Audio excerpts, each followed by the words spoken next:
I just use the universe protects and provides. When I have any fear or doubt, the universe will always protect me from the things that I need protection from Mm-hmm. and also provide me with all the things that I need and I ask for. So that's my thing. I can shift my thoughts and my focus and my emotions very quickly.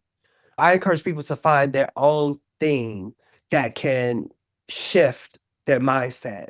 And that could be something like a scream, right? Or a pat on the back, a hand clap. Mm-hmm. But you have to create that for yourself. And Right. whenever you are these things, you already know, like when I clap my hands, Mm-hmm. I am going to shift my mood. Right. I am going to go from confused, sad, unhappy, scared. With this hand clap, I'm going to go into these positive things, feeling great. You have to figure out what it is. For me, I was just like, whew, the universe protects and provides. Mm-hmm. And when I overcome something or I didn't turn right when I turned left Yeah.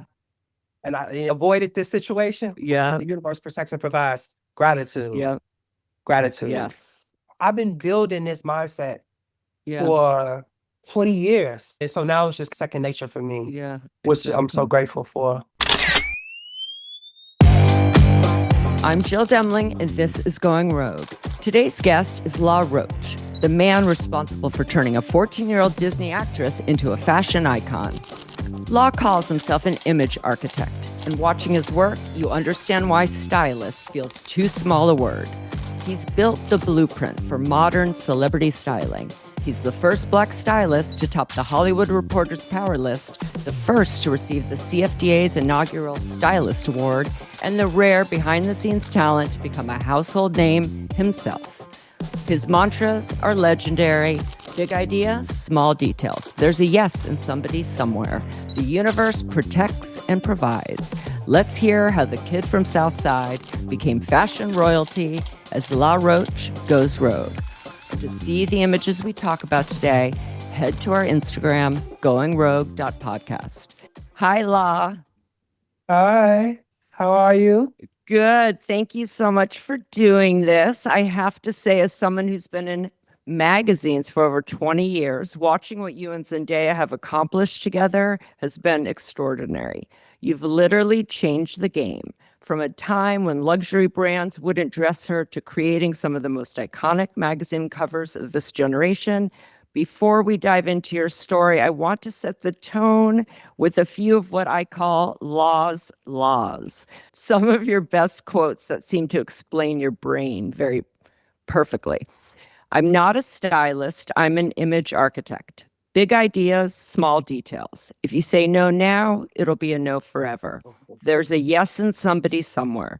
The universe protects and provides. We're Jordan and Pippin, baby. We don't miss. We'll unpack these throughout the conversation, but let's start with the first one because it's the thesis. You call yourself the world's only image architect. Where did the word architect come from for you, and how is what you do different from styling? Oh, wow. It's so crazy hearing all that back. I It's a think when I lot, and first, that's just some of them, Law. Like you have quotable oh, pillow wow.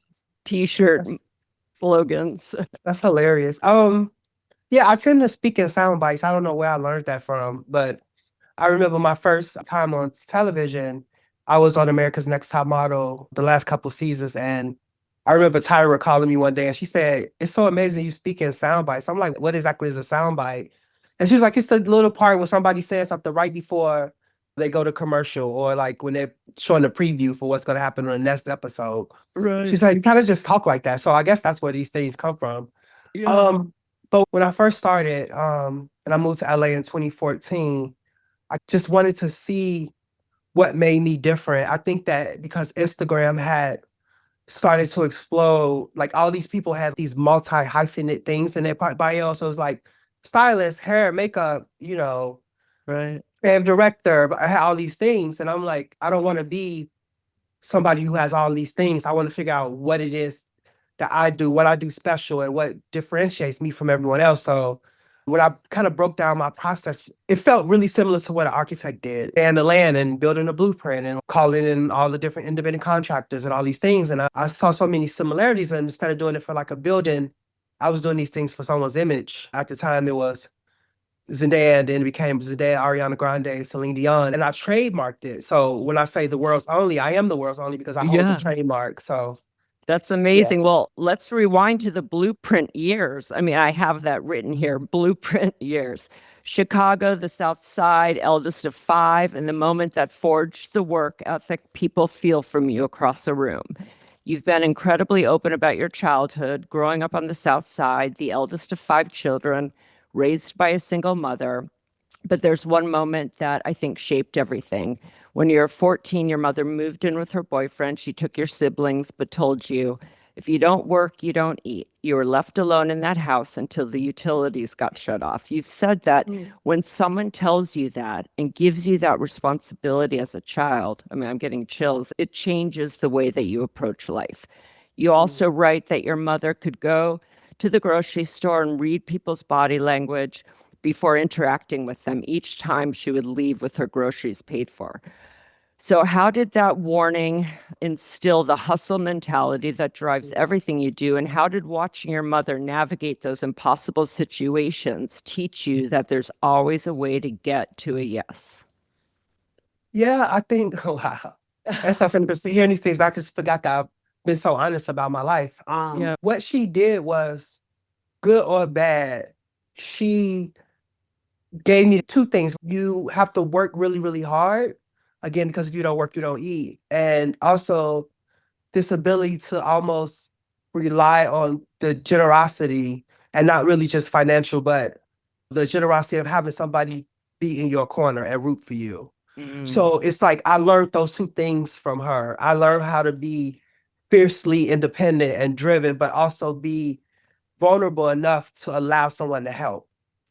That's super powerful. And anyone listening, anyone out there, I mean, because you can go two ways. You can be like, I don't need anyone's help, but it's not that you don't in a way, but any little thing can help. Like it's not weakness, is No, what I'm no, it's trying to not get. weakness at all. Yeah. I think it's smart to be able Yep. to be vulnerable. And I really believe in the universe gives you what you ask for, but also what you're honest about.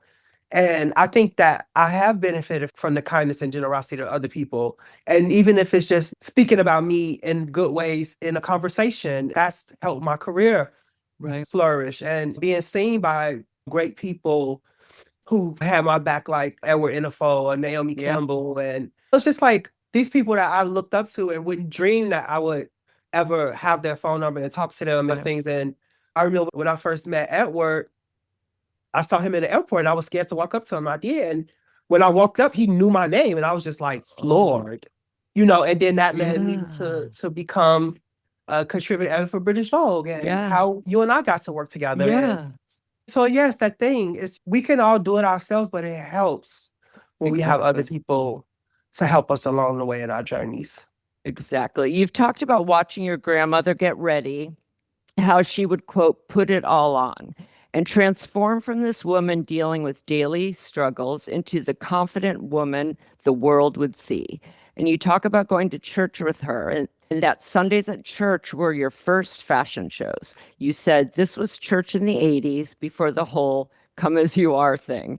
So tell me Yeah. about those early fashion moments. And when did you first understand that fashion wasn't just about clothes, that it was about transformation and power? I think I had no idea what I was watching. I had no idea. I just knew that going to church and getting dressed up and those rituals, the bath and all those things, and even coming home to Sunday dinner, it made you feel special. It made you feel Mhm. seen. And we had clothes to play in, clothes to school in, then also church clothes. And I was like, Right.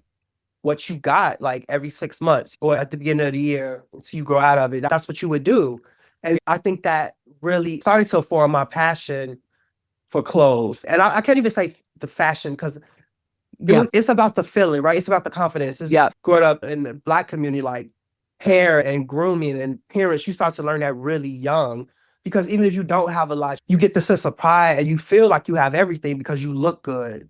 And that Right. all comes from love and confidence and all those things. And I think I was watching that and I was learning all these things and taking all these things in, having no idea how they would inform my future decisions. Right. It's so interesting because, like, for me, church, we'd have to sleep in those curlers, those old school Mm. ones. And it's also about being presentable. Mm, The fact that people, just to digress, go in jeans, it's like you're going to church. There's just yeah, something about respecting yourself, respecting, I don't know, your religion, your God, the people around you. You do have to show up. I don't know. There's something weird about you just, have to show it. It teaches you a language, right? yes, yes, I feel like it even teaches you physiological things like posture and, exactly. um, and how to speak a different language and how to, shake people's hands and like Yes. it's Yeah. so much. And just It's be so much quiet. to Just be yeah, quiet. absolutely, absolutely. And I think it's Yeah. a dying art form, to be quite honest. No, I agree. So this is called The Climb, Building Dreams from Nothing, from that house in Chicago to a storefront in Pilsen and a Rolodex that didn't exist yet. You started building your own doors. After everything you went through, you still had this vision. In 2008, you were watching an episode of the Rachel Zoe Project and everything clicked. You said, I didn't see anybody who was Black that was doing the things that Rachel was. She was going to Paris. She was backstage talking to Mr. Armani. I was like, shit, I want that. I wanted Hollywood. I wanted Paris Fashion Week. I wanted to go to the couture shows. She gave me something to dream about. You already admired June Ambrose and Misa Hilton, incredible Black stylists who defined hip hop style, but Rachel represented access to a different world entirely. What was it about that moment, of realization that made you think I can do this versus just admiring from afar? And how important was it for you to see that representation, even if it Mhm, wasn't someone that looked exactly like you? mhm. Well, I think when I first saw it, I didn't know that it could happen. I think it just gave me again something to dream about, and something to fantasize about. It also let me see that this world existed. Right, Because it's exactly. like people who grew up in New York or LA, they get to see that all the time. That's what the industry is. You get to walk down the street and just be part of Fashion Week without even trying. And Yeah. so when I saw that, I was just like, wow, this woman has this job that affords this amazing lifestyle and she gets to look fabulous and go to Right. these shows and take these photographs and talk to these designers. And I had just never saw that before. And it took me years to realize that or just start to plan towards that. But yeah, it That showed it me was a a glimpse into the job. world. Yeah, yeah. Again, yeah, I had no idea. No, I just it's didn't know. funny. A lot of the people I had Julian Deese on, I interviewed him last week, and no one knew you could style hair. They grew up with barbers, but it's like Mhm, you don't have to work in a salon. You can actually just do it on shoots. I didn't know mhm, someone books celebrities like in a suburb of Boston. It's like, oh, someone calls a celebrity. yeah, Yeah. So in 2009, you and mhm, Siobhan, your best friend from Chicago State University, who has been quoted as saying, we didn't like each other at first. He thought he was mhm. best dressed, and I thought I was best dressed. Opened Deliciously Vintage in Chicago's Pilsen neighborhood. Tell me about that partnership and the vision for the store. You talked earlier about junking with your grandmother after church, Mhm. how how you had this gift for spotting diamonds in the rough. Do you feel that experience with your grandmother was the early inspiration for opening your own vintage shop? So just a little bit about how that came to be, and then we can talk about the day Kanye came in because I didn't even know that till I read it. We were young, and I had reintroduced myself to this habit of going to thrift stores and getting all these great vintage dresses. And we had a friend that could do some alterations. And Delivery Vintage became like this gathering place for cool, eclectic, fashion forward people on the south side of Chicago. And the store was in the Arts District. And the Pilsen neighborhood, even more now, is filled with vintage stores and art galleries. So it was cool. Oh, Yeah. it But you was cool. got And you started you like got a space. You operated a store. Like I can't even imagine that. I mean, yeah, that's a huge yeah, deal. I mean, we broke even most of the time. We wasn't making money, but we were exploring and we were stylists of the stores and, Yeah. we really enjoyed that. Like people coming in and trying on stuff and taking pictures. They just have art walks, maybe first Friday every month and people would flock to the neighborhood. So we had this open door and it was like fun. It was fun. I think I was training myself because I never worked in retail. So I didn't have like that experience.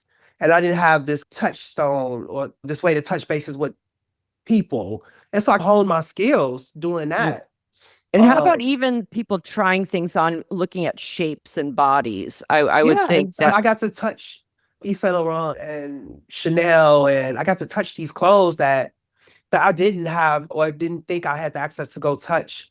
I said this too, Michigan Avenue, which is like our Rodeo or our Madison or Chicago, it wasn't really the most welcoming place for us back then. Right, So it's not like right, we would just go into stores and, oh, let's right, go and try on this Chanel suit. You know what I mean? right. You never felt like you were welcome to do that. So this gave us the opportunity to hold these clothes and feel these clothes and have people try them on and look at the construction and all these amazing things. And then it helped me again learn the language of suggesting things to people and Mm. helping people build confidence and feel beautiful in the clothes. And again, I was practicing for this Without knowing life it. Yeah. without knowing. Yeah. That was my internship, basically, Uh, because I never got to intern for a stylist. yeah. I had dreams of working for June or then when I saw Rachel thinking about working for her, but it just didn't seem realistic. Like, how was I going to be able to make this big move to New York? I had lived in New York actually before, but I didn't have those connections. Right.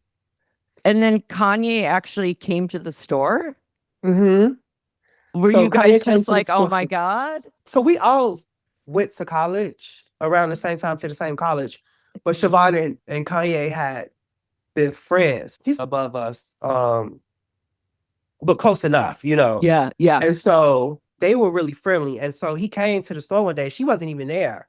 She missed him, and he just came in and he looked at every single piece and he looked at it inside out and he bought a bunch of stuff as Wow. design references. He was dating Amber Rose at the time. He bought her a bunch of stuff. I remember he bought her these MCM sunglasses, and we were so excited when we saw her with those sunglasses. Oh, yeah.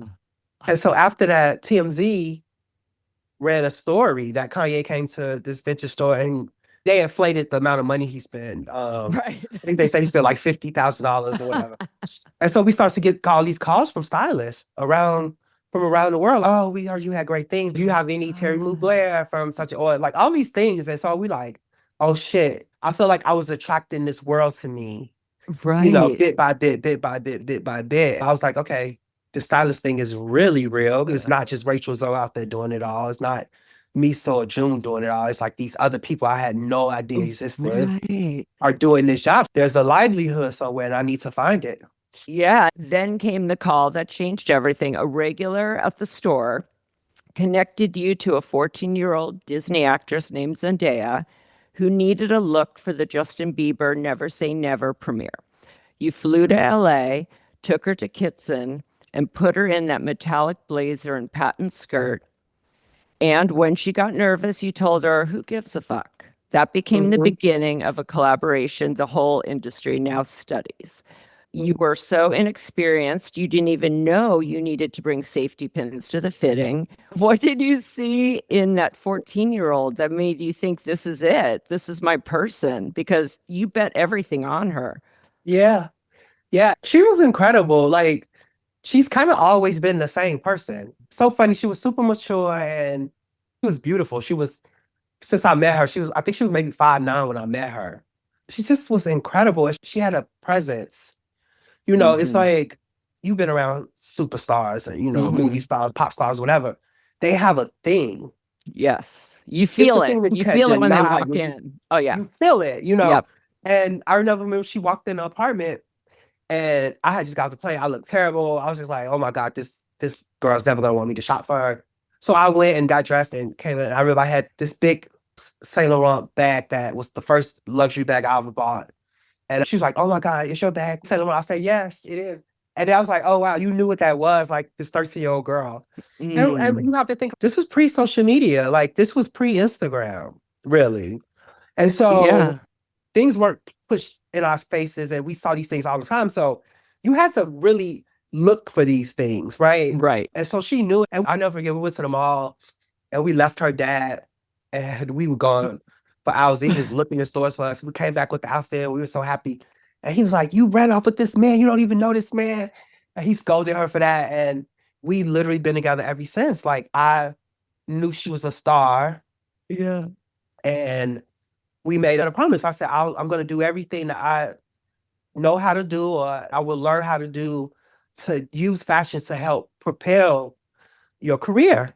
And I had no idea what that was, Jill. I didn't know what I was promising her, but I was confident enough to know that whatever it is, I'm gonna learn and I'm gonna Exactly. use it. And that's what I did. And I Yeah. made some really interesting choices, I think, in the beginning, especially with putting her in clothes that only people had worn before. Yeah. So let me tell everyone you tell this story about her arriving at Lincoln Center during Fashion Week, and you whispered to her, they aren't photographing you because you're a celebrity. They are photographing you because you're beautiful. You've said you had a strategy from day one. I only put her in things other people had worn. You said, I figured out that whoever got the most press got the best dresses. So I was like, I need to get her more press. You intentionally put her in clothes other celebrities had worn to get into Us Weeklies who wore best pull. You didn't mind the competition because I know she's going to win a battle. That's some Mm-hmm. serious confidence. So, A, how important was it to build her confidence in those early moments? And what made you certain that she would win, or you just knew that confidence is so important? That's key, right? Yeah, I wrote a whole book about it. Yeah, I think the confidence is everything. it's everything. When you're confident, it really doesn't matter what you're wearing. At Lincoln Exactly. Center, she literally had a pair of jeans, a white shirt, some black pumps, and this beautiful coat by this brand called Mia Niku. These two Indian sisters that went on to compete for the LVMH prize and all these things after she wore that coat. That photo ended up being on the cover of WWD the Oh, next day. It was just like all these dream things were happening, but it was all based on the confidence. And the thing about it is that she never questioned me ever. She never questioned why am I wearing this when somebody else wore it. I don't know if I sat her down and explained to her, but I never had any pushback.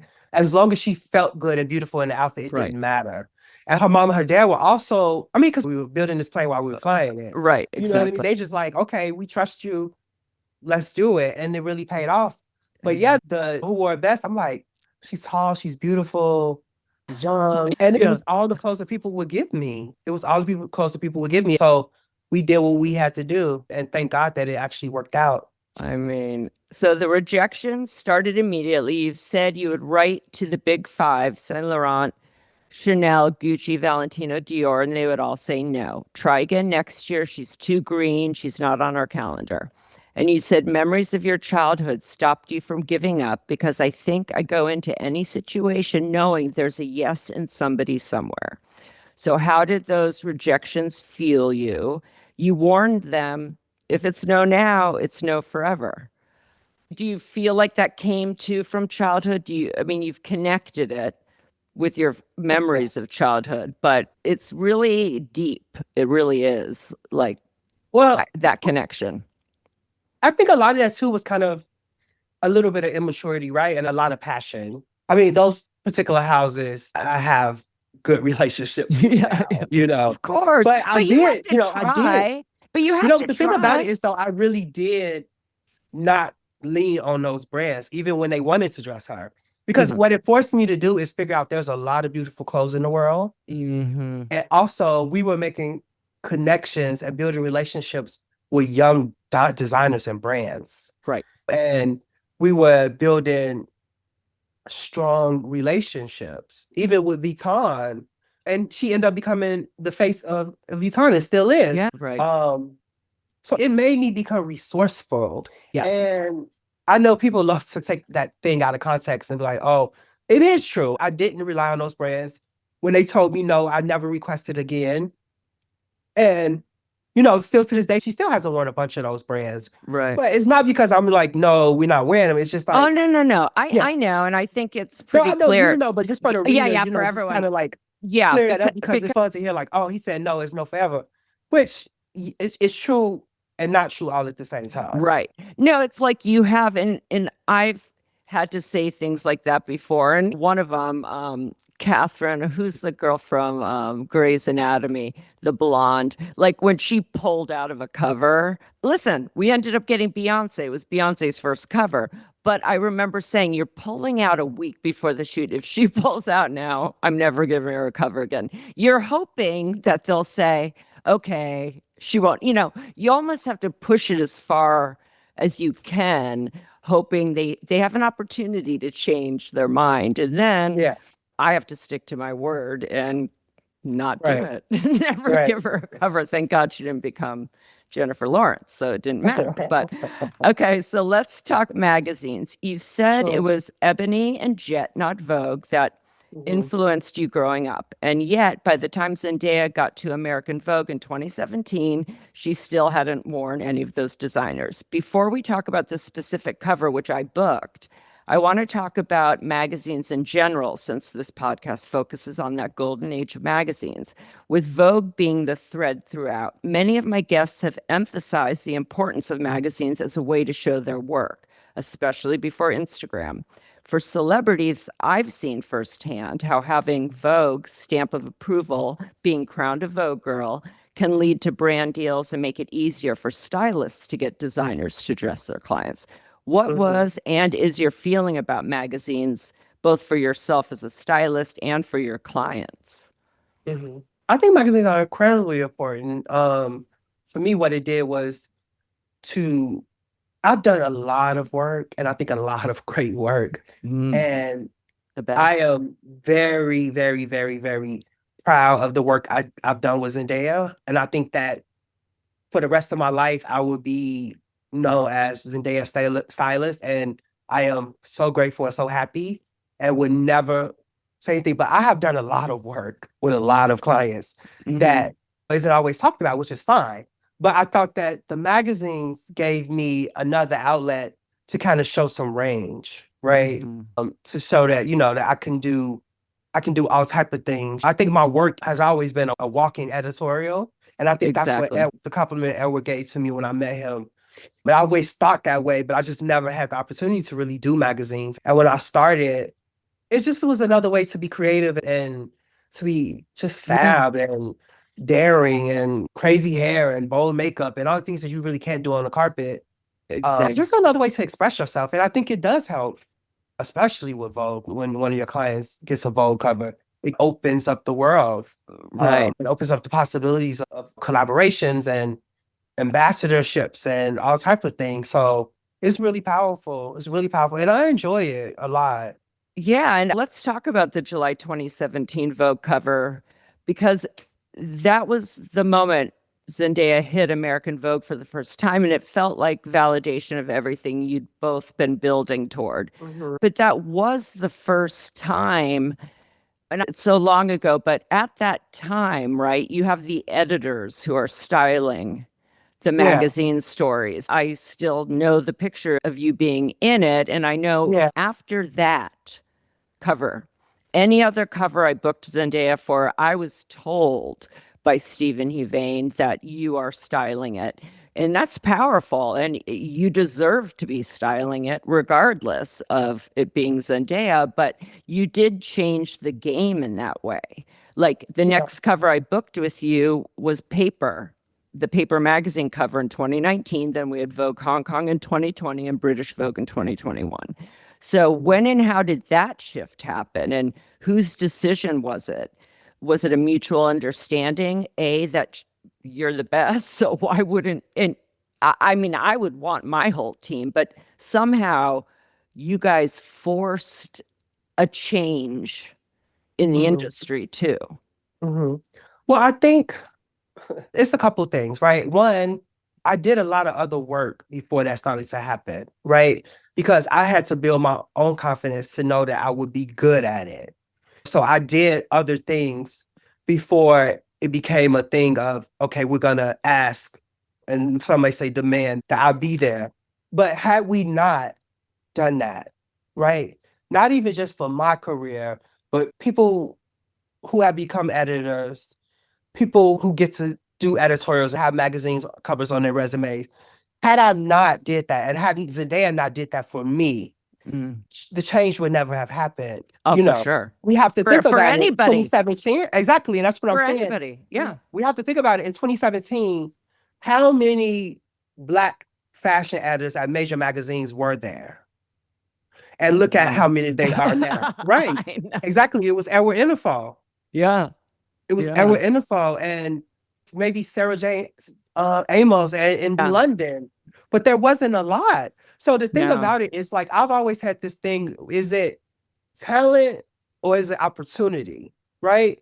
And so when I felt like I had the talent, we kind of forced the opportunity Opportunity, right. so that everybody else can have an opportunity. Yep. Because just think, Yep. if that had not happened, all the great artists and great talents would have still been waiting for an opportunity to showcase that. No, for sure. And I just have to say, I mean, that 2017 story, it's not even up in the bottom like five of my career. It's just not great. It just wasn't great.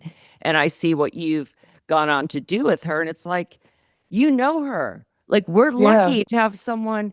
Every other cover since is so much better than that one, you know? And she was young and, you know, and And then I yeah, that love one was shots Tawny, twice. It was but another cover.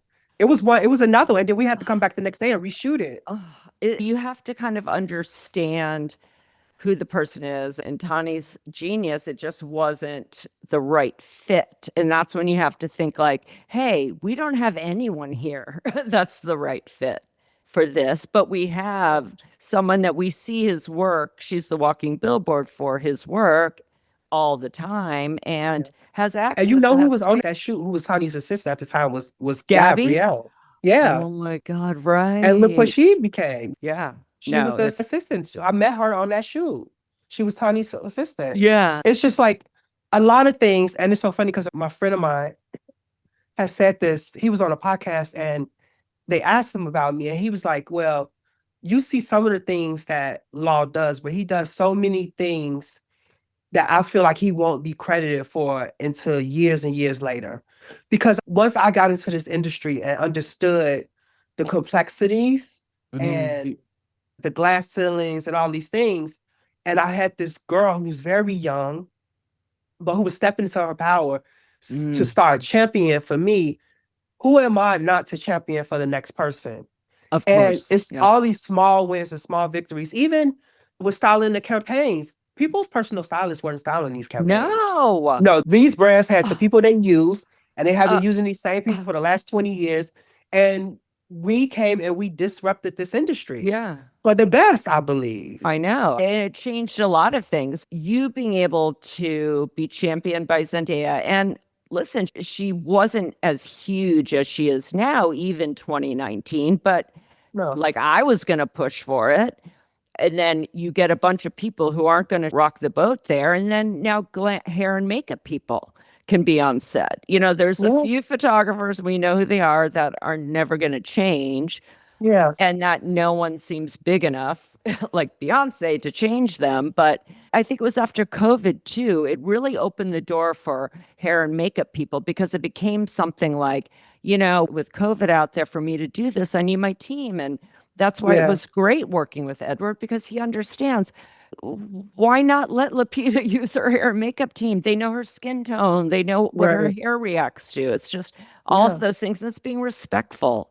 It's just all of that. But part of what makes your editorial work so powerful is how you use magazines as a platform for storytelling and cultural commentary. You've recreated iconic magazine moments like Zendaya channeling Dorothy Dandridge for that Essence cover. Diana Luna. Oh, Daniela Luna. Okay. So Diana Luna was actually the first Black model to be on the cover of Vogue. They shot her for British Vogue, actually. It's a famous picture, and she was covering her nose. So you saw her eyes, and the skin tone was lightened, but she was there, and it wasn't mentioned for a really long time. She didn't get the credit for doing that. So Oh, we wow. channeled her because had it not been her first, that could have easily Right. never been Beverly Johnson. So Right. yeah, it's That's just so interesting. yeah, it's just storytelling. It's storytelling. It's keeping our culture alive, right? And also really painting the picture of possibility for people like me. Because again, I'm nowhere near Nepo. You know what I mean? Like Yeah. I worked really hard to build my name and respect in this industry. And I just think that it would be so selfish of me not to intentionally do things that would benefit Right. other Black people in this industry or people that want to be in this industry. Well, it's interesting because when I think about it, I was going to say, like, you're given a lot of creative control, even with the magazines. Like, you typically, at American Vogue, at least, because Edward's a bit different. When we did the cover with Zendaya with Edward, he basically said, "What do you want to do?" Like Yeah, you gotta let me it do was whatever I on want to do. Yeah. you. Yeah. It was on you to create the storyboard, like everything. And then Craig Yeah. leaned on what you had presented versus in general, it's coming from the magazine, but it seems like you're even given that freedom or that responsibility because you have a day job. So it's like, but to come up with an interesting story to tell and something that you guys haven't done or have wanted to do, or like with British Hmm. Vogue, she hadn't been seen sexy recently, so you wanted to go there. That's really also using the magazine to show a different side of her Hmm. too. Hmm. So I mean, it's a lot of power, babe. Thank you. Okay, so Law Roach is here, the fashion revolution and style philosophy. So the breakthrough started happening, more shoots, more covers, but you were building towards something bigger, a completely new way of thinking about what a stylist could be. Let's explore the methodology behind the magic. You said I'm just a storyteller. That's what you just said. I'm just a storyteller. At the base of it all, I think I am, and that is what makes me good. I use fashion to tell a story. By the time you hit your stride, you had developed what became known as method dressing. Though you've said you didn't invent the term, you perfected it. For you, it's about turning an entire press tour into a story. Daniel Roseberry at Schiaparelli even said, I can always tell when a stylist is trying to pull a roach. It feels like the real thing, but it's not. I've started calling this phenomenon Diet Roach. Walk me through that storytelling process. How do you build a wardrobe that becomes a narrative across premieres? Is it character research, cultural reference, or instinct? All of the above. I think it's all of the above, actually. But what I figured out is it's really fun for people to watch. Mm. And if you can entertain the people before they go see the movie, doing and Spider-Man, these big kind of blockbuster legacy, these people are going to go see those movies regardless, right?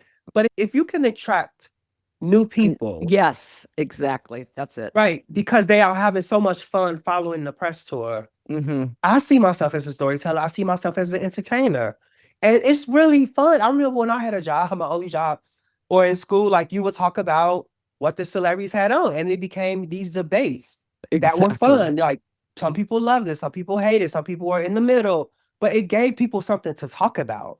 And it's just really me being an entertainer and entertaining people. And also, I think by us entertaining people, it's also giving back to so many people that have supported her career and my career. It's like, why not? You'll go the extra step and do a little bit more Yeah. research and build out this world. I actually just did it with Jodie Turner Smith and Tron, which was really incredible. Like the entire press tour, she wore black and red. Everything was inspired by her costume Oh for her my character in the movie. God. You know, she wore Scaparella and vintage Mugler, and she wore this Givenchy by Alexander McQueen that was from a collection 1996 that was actually inspired by the original Tron. Oh my So God. I think people, especially people that go to work all day and they come home or they have these conversations with their coworkers, like just give them something else to think about. Fashion Yeah, is supposed to be exactly. fun. No, it It's supposed to be able to is. change your feelings and your mood. And I just have fun doing it. Well, it's funny because mood, let's talk about your psychology degree, plays such a huge role in this work. You said the whole job is extremely psychological and compared your first meetings with clients to intake sessions. What are you looking for in their body language? Those little shifts like Celine Dion's wiggle that tell Mm. you when someone has found their power in the piece or the look. I think it's the nonverbal cues, right? I mean, Mm. a lot of them are verbal. They like, oh, I love this and all that. Yeah. But it's also when you learn how to Just pay attention stand to the up. nonverbal things. Yeah. Yeah, it's just, Yeah. we all know what it feels like to put on Yeah. a great coat or jacket or a suit or a dress and just look at yourself and like, wow, Yeah. I cannot wait to go to wherever I'm going, you know? Yeah. The And I think that's the selfie. feeling. Now we can do a selfie so everyone can see it Yeah. right away while we're feeling It's it. those are the things that feed me the most. Yeah. This is my first time really doing this big thing with Jody. and she's so incredible. And I found this piece by this brand called Greta Constantine, like this small Canadian brand. And one of the co-founders is Jamaican. Jody's Jamaican. And so in the, I think late 80s, early 90s, Jamaica put out this really sexy photograph of this really beautiful woman in the ocean with this Jamaican t-shirt that was wet. And so by the designer being Jamaican, this was big for the country. To Jamaica, to African American culture, this poster was the exact relevance to the poster of Heather Locklear. And that, Oh, you know what I mean? You know how big that one yeah. was. Yes. So for Yes. us, this poster was that. God. And so he did this kind of mold that looked like a wet t-shirt and these fluid pants. And when I brought her that, she was like, babe, this is the Jamaica photo. Like Oh this my photo was in God. every black boy's room, every barber shop, every car wash. Like you couldn't Yeah. go anywhere without seeing this in our community. And I think she was so taken aback that I found this piece and the Yeah. way she wore it, and we posted like all the Jamaicans in the posting the Jamaican. It's those things Yeah. that now she's not only promoting this thing, but she's also representing who Yeah. she is as a person and the country she comes from. Yeah. That the ancestors and her family. It's those things. And so many people got so much enjoyment out of that. Yeah. I'm sure we Yeah. got tons of press in Jamaica. I don't think we kind of looked for that yet, but Right. it was incredible. It was absolutely incredible. And I love doing that. And I just made her Yeah. so happy in the fit. And when I pulled that out and I showed her, she was like, babe, what is this? And she loves fashion. She loves clothes. I And for know. me, It this the looks time. amazing in fashion too. Like, Mhm. Just to take the time take the time, yeah.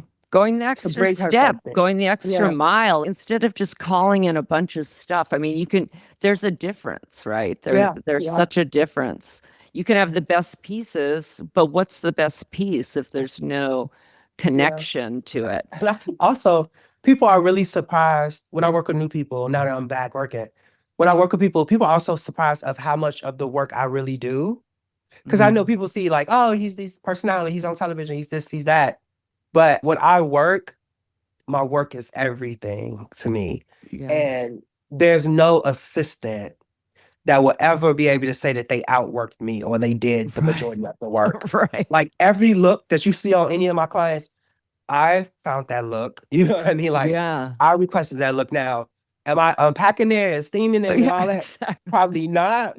But those are my thoughts. That is my Yeah. passion. Those are my Your ideas that's creation. coming in time. Yeah. Yeah. Oh my God. So looking back, philosophy, activism, and legacy.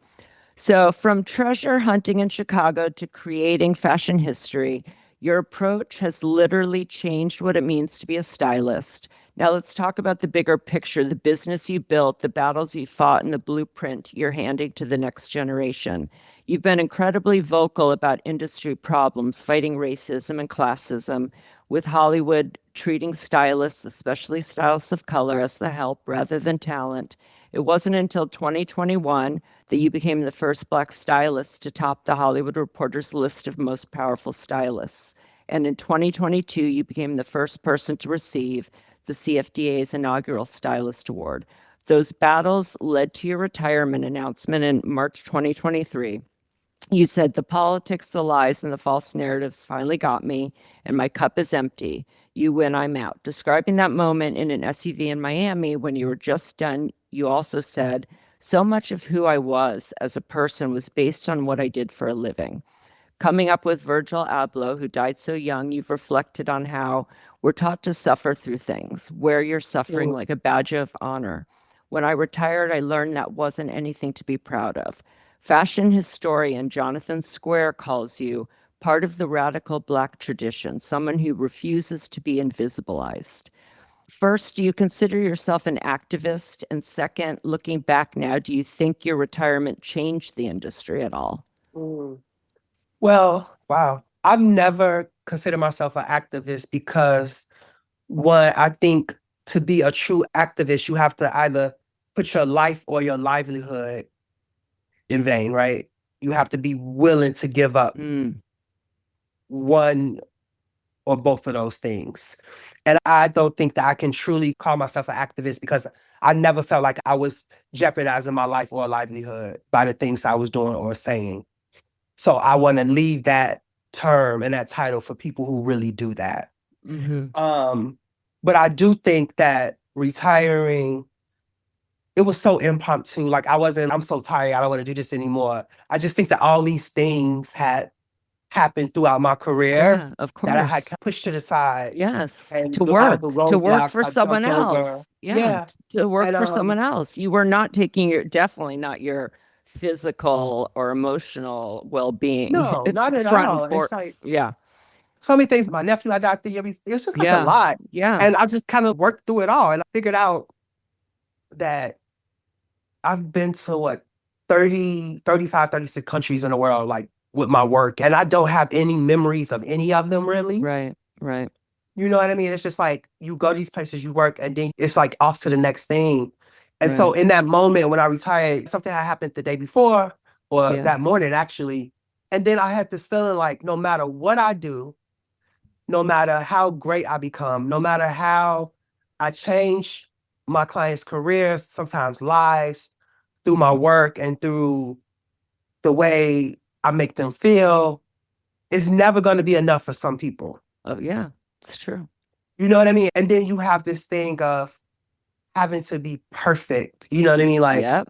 you can say what you want to say, but not too much. Right. Or figure out where to say it. You can't say it here, but you can say it here. And there's all these things that I don't feel like my white counterparts have to deal with. So then it's being the first to do all these things.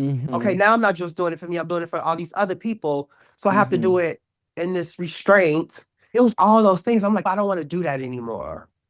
You No, I know, I know. And love it's, working. yeah, yeah. And it's almost like I sometimes think, and not, listen, my work has never been as stressful as yours. And I've never, because it's like having a bunch of different bosses and then your own boss too. And then you're a Yeah. boss of others, you know.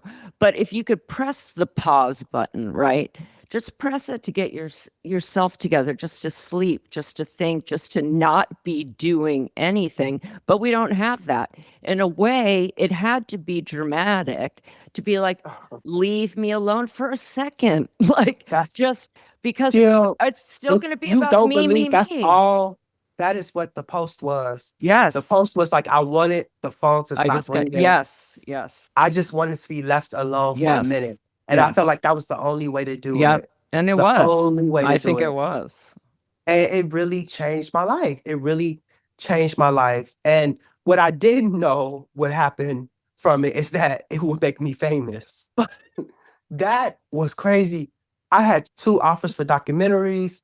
I got the book deal. Yeah. Like I signed to IMG as Yeah. talent in Europe. Yeah. Like Yeah. all these things. I'm just like, who knew? Yeah.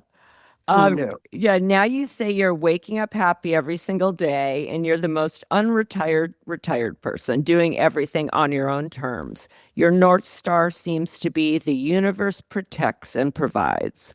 So what Mhm. does that daily happiness and this new approach mean after everything you've been through? And if you had to describe going from here, your superpower in one word, what would it be? So you obviously have a superpower if you can even get to the place you are now, because listen, we have one chance here, and to not take control of it and to not put our physical, our emotional, our families, the things that matter most. And they always say, put your mask on first before putting it on others. If you're not taking care of yourself, you can't show up in the way, um, your best self if you're really not taking care of law. Yeah. No, it's true. I think my superpower is confidence. And that's all. It's Yeah. like I can do everything I do because I really believe that I can. And I Mm, really believe that whatever room I walk into, I belong there. mm-hmm, Whatever table I'm at, I deserve that seat. mm-hmm, And I think that's what keeps me going. I am having a great time styling because now I'm not chasing anything. mm-hmm. I'm not chasing success. I'm like, love it or hate it, I am one of the most successful celebrity stylists ever. Yeah. And nobody can ever take that away from me. And now that I know that, I'm not chasing anything. I'm not Right. chasing trying to have the most clients. I'm not chasing having the most famous clients. I just really want to do the work and I want to be happy Right. doing the work.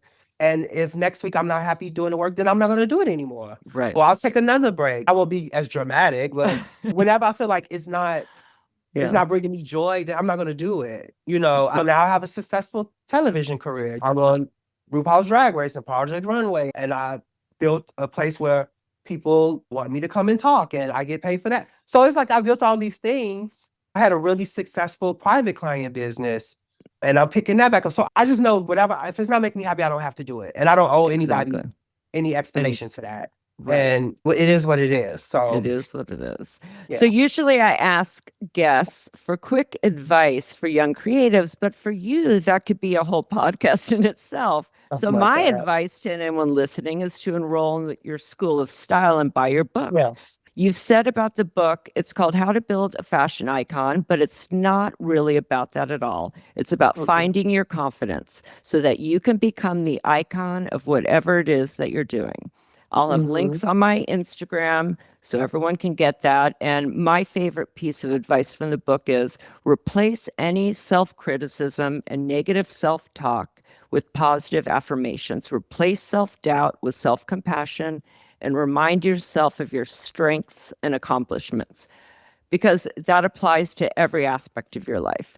Mhm. I'd love to know, how do you personally snap out of those moments? I mean, if you have them, of self doubt and negativity, to reset and adjust your attitude, because Yeah. that's what I find the hardest part, right? Like, yes, my brain knows I can do this and all of that. But when that thing sets in, snapping out, other than my new favorite AI, who actually puts me through a whole, he tells me exactly what to do, and it's a whole thing. But to kind of reset and remember, because this is a brutal industry that we're in. Yeah. You know what I Yeah. Yeah. mean? Yeah. So, Well, I think for me, this is natural for me now because I practiced it for so long. I could shift my thoughts and my focus and my emotions very quickly. I just use the universe protects and provides. Like when I have yeah. any fear or doubt, the universe will always protect me from the things that I need protection from, Mm-hmm. and also provide me with all the things that I need and I ask for. And so that's my thing. Yeah. But I've been practicing that for years and years and years. I encourage people to find their own thing that can shift their mindset. And Yeah. that could be something like a scream, right? Or a pat on the back, a hand clap. Mm-hmm. But you have to create that for yourself. And Right. whatever you are, these things you already know. Like when I clap my hands, Mm-hmm. I am going to shift my mood. Right. I am going to go from confused, sad, unhappy, scared. With this hand clap, I'm going to go into these positive things, feeling great. You know what I mean? Yeah. Grateful, gratitude, like all these things. You have to figure out what it is. For me, I was just like, whew, the universe protects and provides. Mm-hmm. And when I overcome something or I didn't turn right when I turned left, Yeah. avoided this situation, Yeah. the universe protects and provides. Gratitude, Yeah. gratitude. Yes. I don't journal, but so every now and then I'll write some things down. But I've been building this mindset Yeah. for 20 years. And so now it's just second nature for me, Yeah. which I'm so Exactly. grateful for. Well, I am grateful for you. So at the end of every episode, I ask the same 7 rapid fire questions. It's just this or that. Mhm. Okay. AM or PM? AM. Text or talk? Talk. Sweet or spicy? Sweet. Book or film? Film. Uber or Subway? Hooper. Spots or stripes? Spots. Top or bottom? Oh, It's yeah. not that. It's top, bottom. I mean, we all be on top, right? Yes, everyone's top. Okay, bonus cheeky question for you. Archive, pull, or custom build? Archive for sure. Okay, you've said the mantra that carried you from a Southside thrift store to the front row is simple and stubbornly optimistic. Let's end on this because it feels like your North Star. The universe protects and Protect and provide. provides. Yes. La, thank you. Watching your journey from the vintage store in Chicago to the covers of every major magazine has been incredible. You've literally rewritten the rules. Oh, thank you, Jill. Thank you so much for doing this, and especially when you didn't feel well. But it's done. I know. I've been holding this coffee for Okay. an hour, and I got to the very last questions. Thank you. Perfect. I'm so glad we got Thank through you. it. All Thank right. you See you soon, so babe. much. Okay. Okay. Bye. Bye. Okay, that's our show. Thanks for listening to Going Rogue. And be sure to like and subscribe. Today's show is produced by me and Maddie Rosenberg at Radio Free Rhinecliff with assistance from Maddie Kelly. Special thanks to David Vo for our great graphics and Taras Romanov for our epic theme music. See you next Friday.